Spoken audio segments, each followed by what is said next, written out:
24. The Pains of Animals, a Problem in Theology. In his book, The Problem of Pain, one of the questions that Lewis addressed was how to account for the occurrence of pain in a universe which is the creation of an all-good God, and in creatures that are not morally sinful. His chapter on animal pain provoked a counter-inquiry from C.E.M. Joad, head of the Department of Philosophy in the University of London. The resulting controversy, first published in The Month, volume 189, February 1950, was published in Undeceptions, 1971, and in Timeless at Heart, 1991. It is now in Compelling Reason, 1998. The inquiry by C.E.M. Joad. For many years, the problem of pain and evil seemed to me to offer an insuperable objection to Christianity.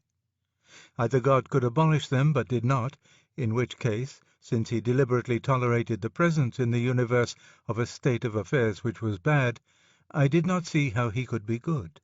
Or he wanted to abolish them but could not, in which case I did not see how he could be all-powerful. The dilemma is as old as St. Augustine, and nobody pretends that there is an easy way of escape. Moreover, all the attempts to explain pain away, or to mitigate its stark ferocity, or to present it as other than a very great evil, perhaps the greatest of evils, are palpable failures. They are testimonies to the kindness of men's hearts, or perhaps to the queasiness of their consciences, rather than to the sharpness of their wits. And yet, granting pain to be an evil, perhaps the greatest of evils, I have come to accept the Christian view of pain as not incompatible with the Christian concept of the Creator and of the world that he has made. That view I take to be briefly as follows. It was of no interest to God to create a species consisting of virtuous automata, for the virtue of automata who can do no other than they do is a courtesy title only. It is analogous to the virtue of the stone that rolls downhill, or of the water that freezes at 32 degrees. To what end, it may be asked, should God create such creatures? That he might be praised by them? But automatic praise is a mere succession of noises. That he might love them? But they are essentially unlovable. You cannot love puppets. And so God gave man free will that he might increase in virtue by his own efforts and become, as a free moral being, a worthy object of God's love. Freedom entails freedom to go wrong. Man did, in fact, go wrong, misusing God's gift and doing evil. Pain is a byproduct of evil, and so pain came into the world as the result of man's misuse of God's gift of free will. So much I can understand. So much, indeed, I accept. It is plausible. It is rational. It hangs together. But now I come to a difficulty to which I see no solution. Indeed, it is in the hope of learning of one that this article is written. This is the difficulty of animal pain, and, more particularly, of the pain of the animal world before man appeared upon the cosmic scene. What account do theologians give of it? The most elaborate and careful account known to me is that of C.S. Lewis. He begins by making a distinction between science and consciousness. When we have the sensations A, B, and C, the fact that we have them and the fact that we know that we have them imply that there is something which stands sufficiently outside them to notice that they occur and that they succeed one another. This is consciousness, the consciousness to which the sensations happen. In other words, the experience of succession. The succession of sensations demands a self or soul which is other than the sensations which it experiences. Mr. Lewis invokes the helpful metaphor of the bed of a river, along which the stream of sensations flows. Consciousness, therefore, implies a continuing ego which recognizes the succession of sensations. Sentience is their mere succession. Now, animals have sentience, but not consciousness. Mr. Lewis illustrates as follows. This would mean that if you give such a creature 2 blows with a whip, there are indeed 2 pains. But there is no coordinating self which can recognize that I have had 2 pains. Even in the single pain, there is no self to say I am in pain. For if it could distinguish itself from the sensation, the bed from the stream, sufficiently to say, "I am in pain," it would also be able to connect the two sensations as its experience. A.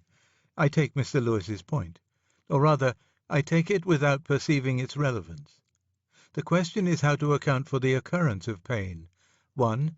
in a universe which is the creation of an all-good God, 2. in creatures who are not morally sinful. To be told that the creatures are not really creatures, since they are not conscious in the sense of consciousness defined, does not really help matters. If it be true, as Mr. Lewis says, that the right way to put the matter is not, "this animal is feeling pain," but "pain is taking place in this animal," pain is nevertheless taking place.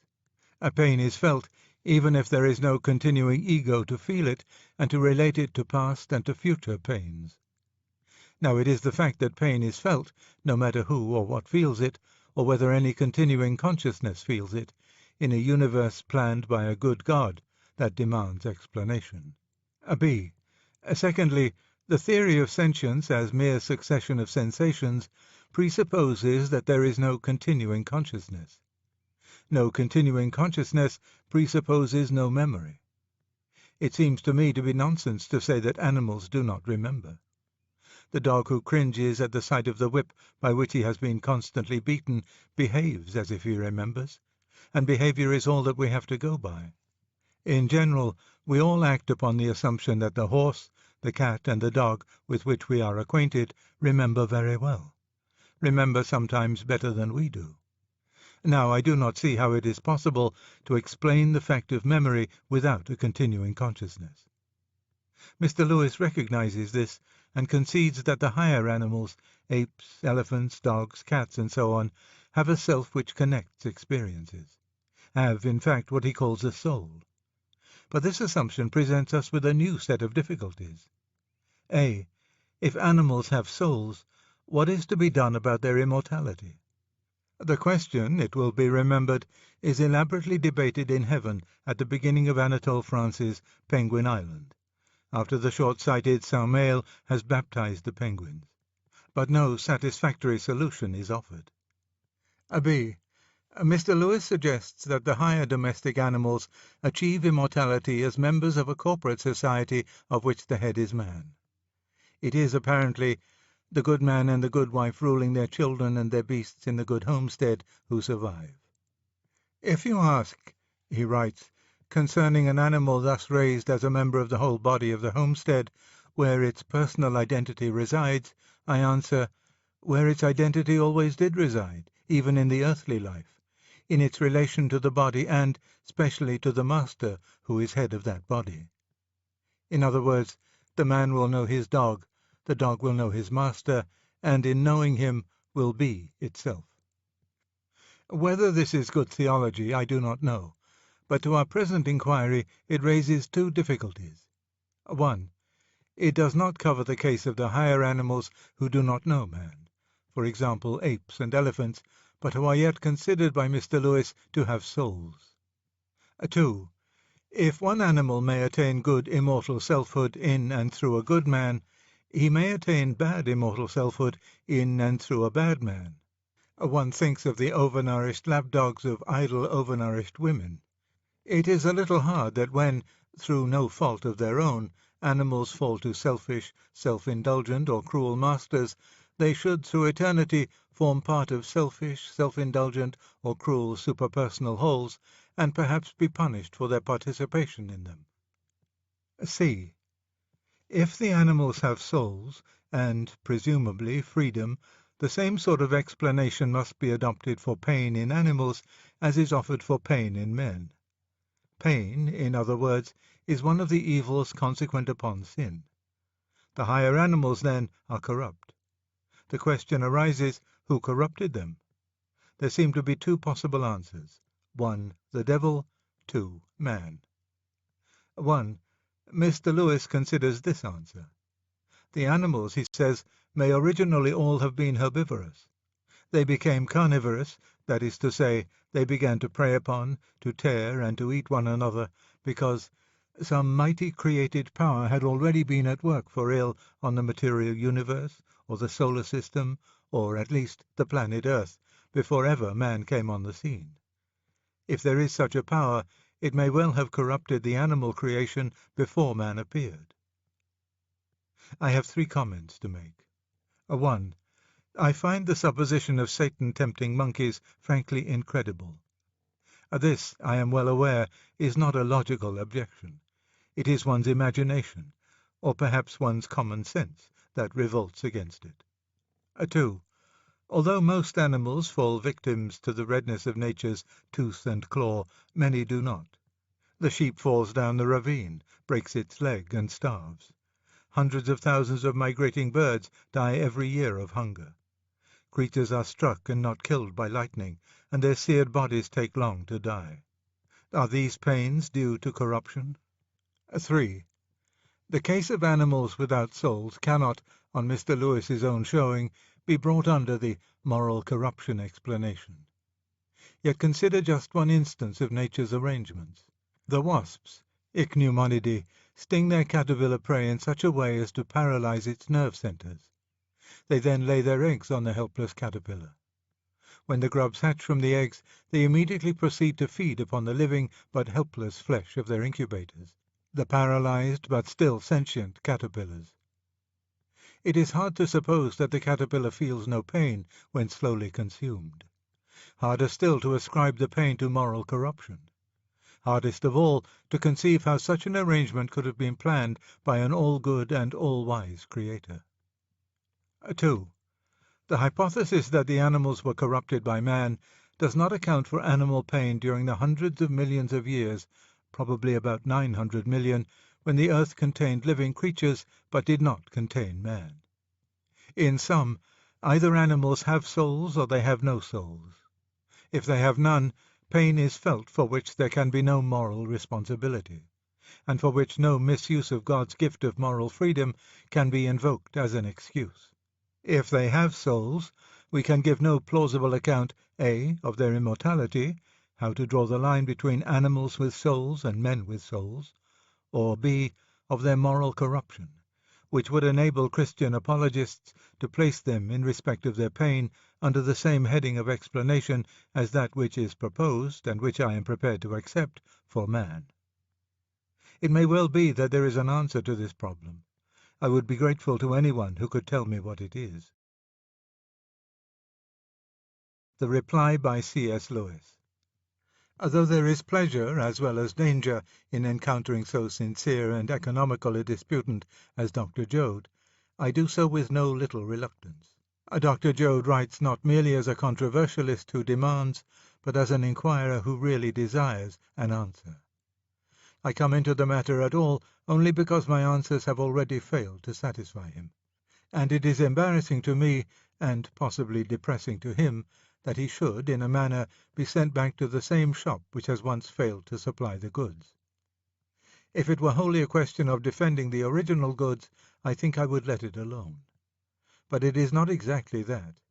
I think he has perhaps slightly misunderstood what I was offering for sale. Dr. Joad is concerned with the 9th chapter of my Problem of Pain, and the first point I want to make is that no one would gather from his article how confessedly speculative that chapter was. This was acknowledged in my preface and repeatedly emphasized in the chapter itself. This, of course, can bring no ease to Dr. Joad's difficulties. Unsatisfactory answers do not become satisfactory by being tentative. I mention the character of the chapter to underline the fact that it stands on a rather different level from those which preceded it, and that difference suggests the place which my guesswork about beasts, so I called it at the time, and call it still, had in my own thought, and which I would like this whole question to have in Dr. Joad's thought too. The first 8 chapters of my book attempted to meet the prima facie case against theism based on human pain. They were the fruit of a slow change of mind, not at all unlike that which Dr. Joad himself has undergone, and to which, when it had been completed, he at once bore honourable and, I expect, costly witness.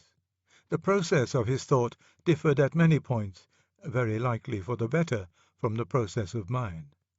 But we came out, more or less, at the same place.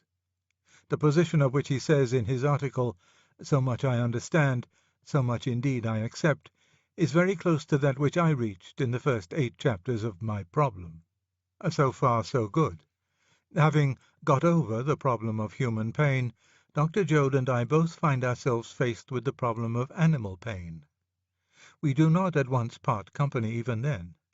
We both, if I read him correctly, turn with distaste from the easy speeches that comfort cruel men, from theologians who do not seem to see that there is a real problem, who are content to say that animals are, after all, only animals. To us, pain without guilt or moral fruit, however low and contemptible the sufferer may be, is a very serious matter. I now ask Dr. Joad to observe rather closely what I do at this point, for I doubt if it is exactly what he thinks. I do not advance a doctrine of animal sentience as proved, and thence conclude, therefore beasts are not sacrificed without recompense, and therefore God is just.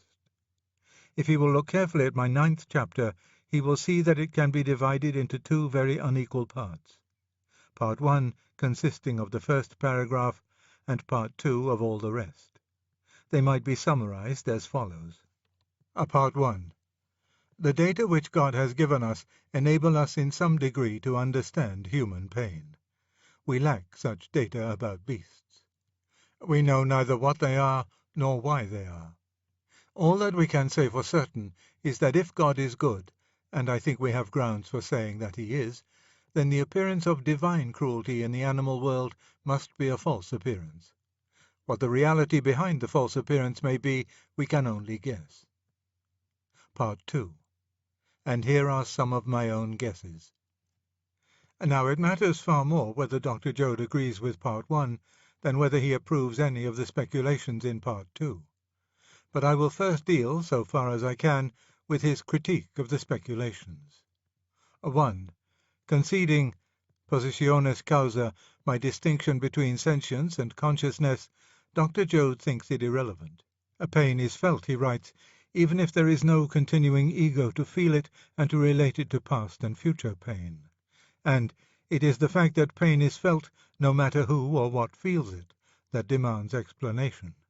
I agree that in one sense it does not, for the present purpose, matter who or what feels it. That is, it does not matter how humble or helpless or small, or how removed from our spontaneous sympathies the sufferer is. But it surely does matter how far the sufferer is capable of what we can recognize as misery, how far the genuinely pitiable is consistent with its mode of existence. It will hardly be denied that the more coherently conscious the subject is, the more pity and indignation its pains deserve. And this seems to me to imply that the less coherently conscious, the less they deserve. I still think it possible for there to be a pain so instantaneous through the absence of all perception of succession that its unvalue, if I may coin the word, is indistinguishable from zero.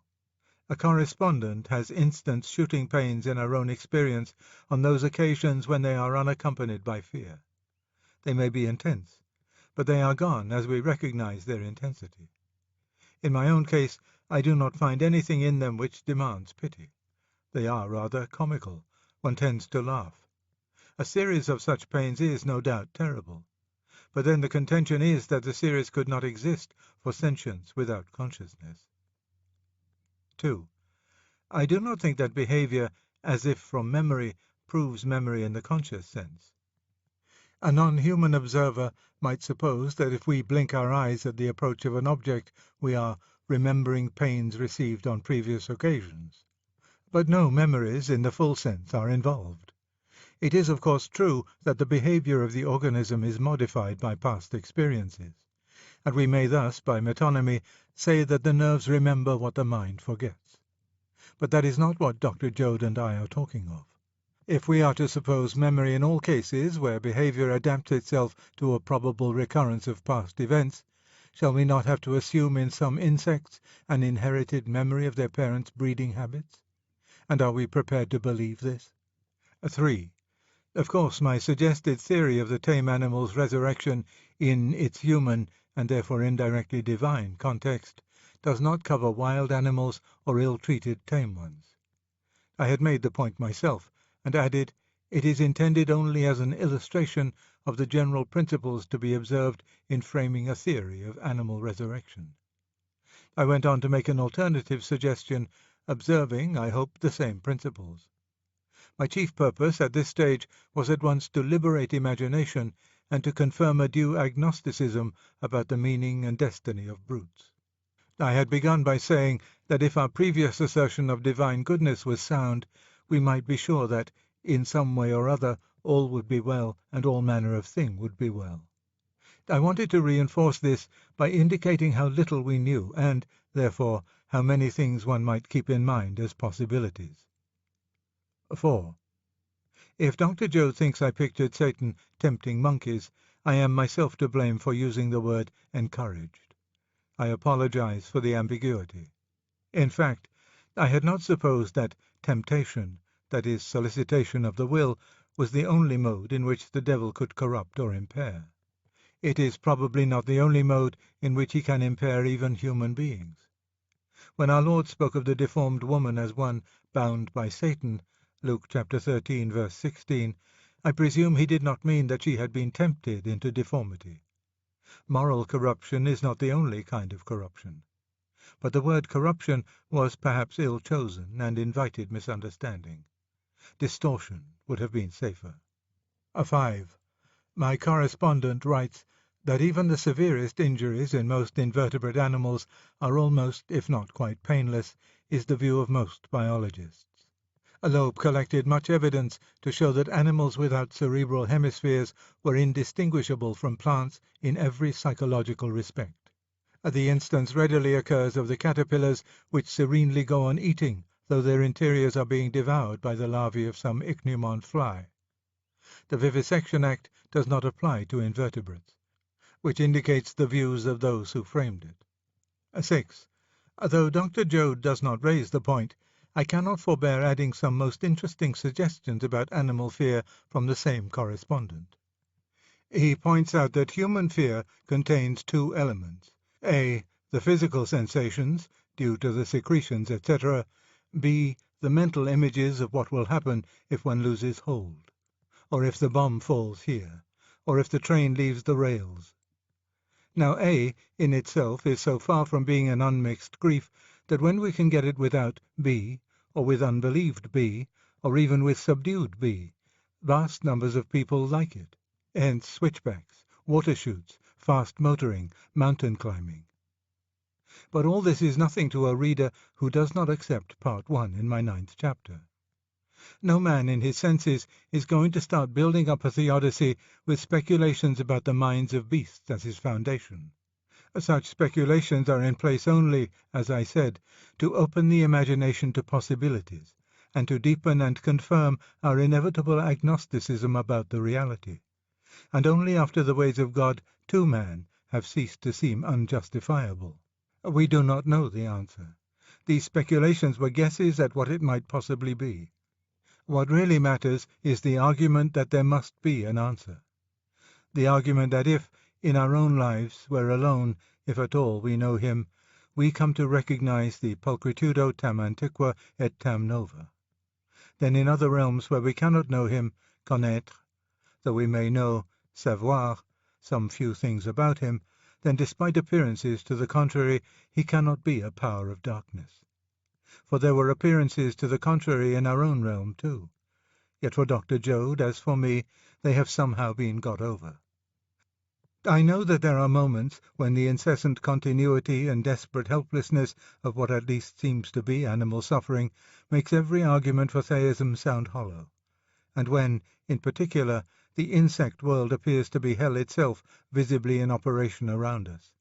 Then the old indignation, the old pity arises. But how strangely ambivalent this experience is! I need not expound the ambivalence at much length, for I think I have done so elsewhere, and I am sure that Dr. Joad had long discerned it for himself. If I regard this pity and indignation simply as subjective experiences of my own, with no validity beyond their strength at the moment, which next moment will change, I can hardly use them as standards whereby to arraign the creation. On the contrary, they become strong as arguments against God, just in so far as I take them to be transcendent illuminations to which creation must conform or be condemned.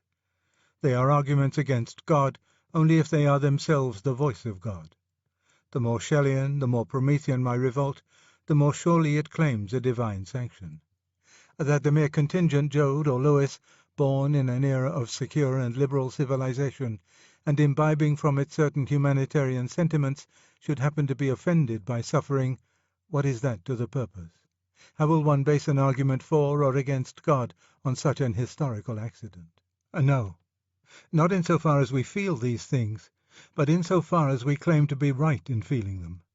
In so far as we are sure that these standards have an empire de jure over all possible worlds. So far, and so far only, do they become a ground for disbelief, and at the same moment for belief. A God within us steals back at the moment of our condemning the apparent God without. And thus, in Tennyson's poem, the man who had become convinced that the God of his inherited creed was evil exclaimed, "If there be such a God, may the great God curse him and bring him to naught." For if there is no great God behind the curse, who curses? Only a puppet of the little apparent God. His very curse is poisoned at the root. It is just the same sort of event as the very cruelties he is condemning, part of the meaningless tragedy.